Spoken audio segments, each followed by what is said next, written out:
Hello friends, and welcome back to the channel. I'm Christina, and I run this channel because I like vintage things, old books, and I want to live a practical vintage lifestyle. A few months ago, while the snow still sat on the ground, I was impatient to grow something green. Eager for a garden to start, I realized that I have many packets of herbal seeds, and there is nothing stopping me from gathering the mismatched pots I have around my home to grow these plants indoors. And so I trekked over the melting snow to fill my pots with the soil I could find and start an indoor garden.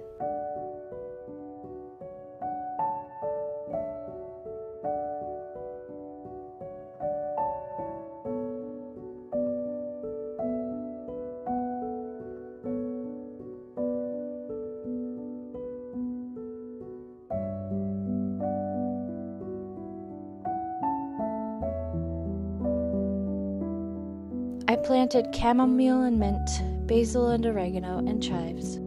I set them in the windows where the sunlight would warm them and waited. But the chamomile did not grow, the mint stayed dormant, and the basil sprouted not one leaf. Some might call it a failure, but from this process I learned that not all things planted are meant to grow. As I watched my 2 remaining pots of seedlings finally spring forth in an abundance of chives and oregano, I started thinking about success and failure, growth and dormancy, and changing my view on the world around me.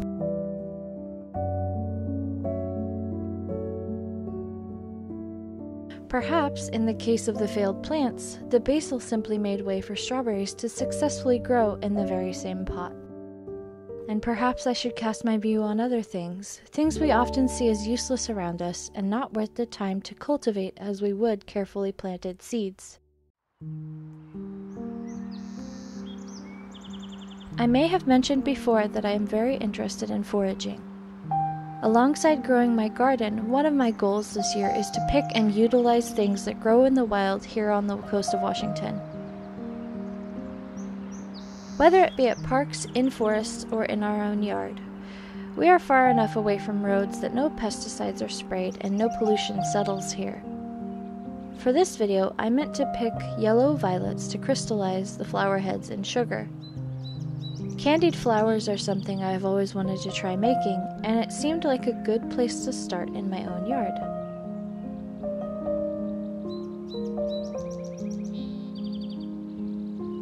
But sometimes, plants have a way of making their own success, even in the failure of something else.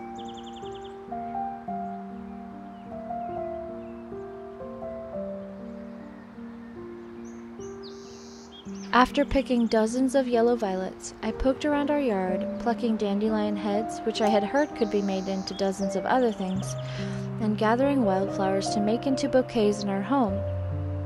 Bluebells, camas, and buttercups all went into vases to be enjoyed inside, and I made a mental note of where the camas grows, as the bulbs can later be pulled up and roasted to taste like dates.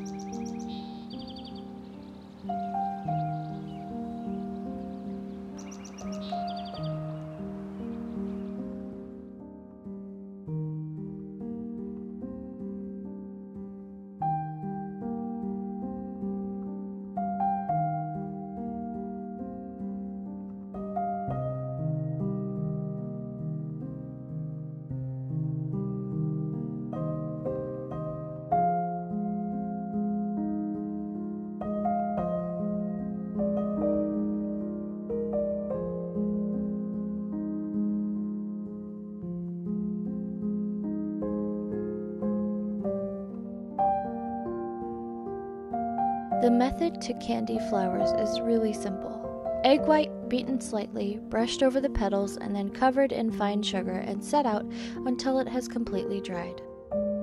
I spent an hour faithfully brushing petals and sprinkling sugar, but in the end, while a few successful flowers did look pretty, the effect was not quite as I had hoped. The sugar I had on hand was too large in grain, the flowers were too small, and the time it took one tiny violet was too long, especially when I have a home to manage and children to look after. In the end, I sugared a few and decided to dry the rest of my violet flower heads and move on.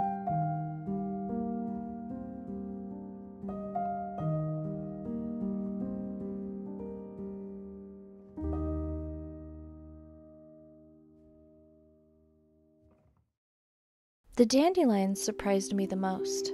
I had read that they made a jelly that tasted like honey and, a bit skeptical, decided to gather enough from our yard to make a batch of dandelion jelly. The pollen can be especially good for you, just as with local honey, so I wanted to see if the so-called magical golden elixir was as good as the internet seemed to think. Though most recipes called for gently plucking the petals from the green base, I opted to cut them for the sake of time. It is the green base, I discovered, that holds all the bitterness. The petals themselves hold the magic.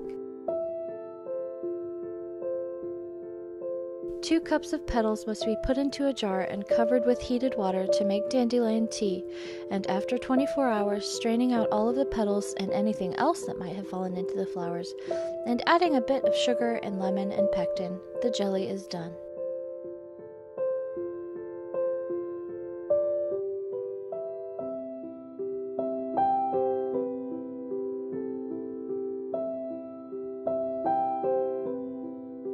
Much like the varied missteps and failures throughout this video, I neglected to shoot any footage trying the jelly itself, and so all you will see is the process in which to make it.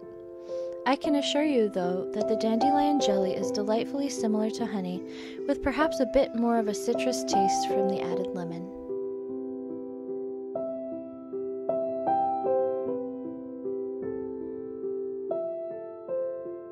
In editing this video and considering the ups and downs of life represented within, it struck me that failure is, in most cases, merely a stepping stone to success down the road.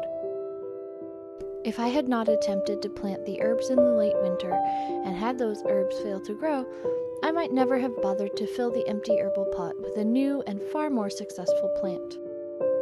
If I had not gotten the idea to forage and candy wild yellow violets, I would never have gathered the dandelion heads to try a new recipe that delighted us all.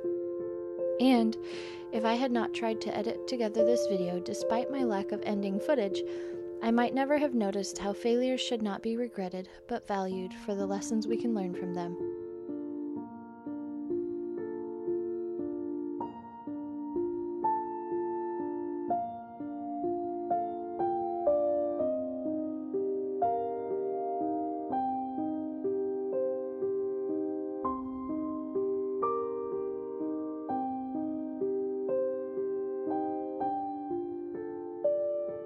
I hope that you too can begin to view your own little ups and downs as nothing more than learning and growing as I have. Wherever you are, I hope that you are feeling loved and cared for, and until I see you again, have a beautiful day, and thank you for watching.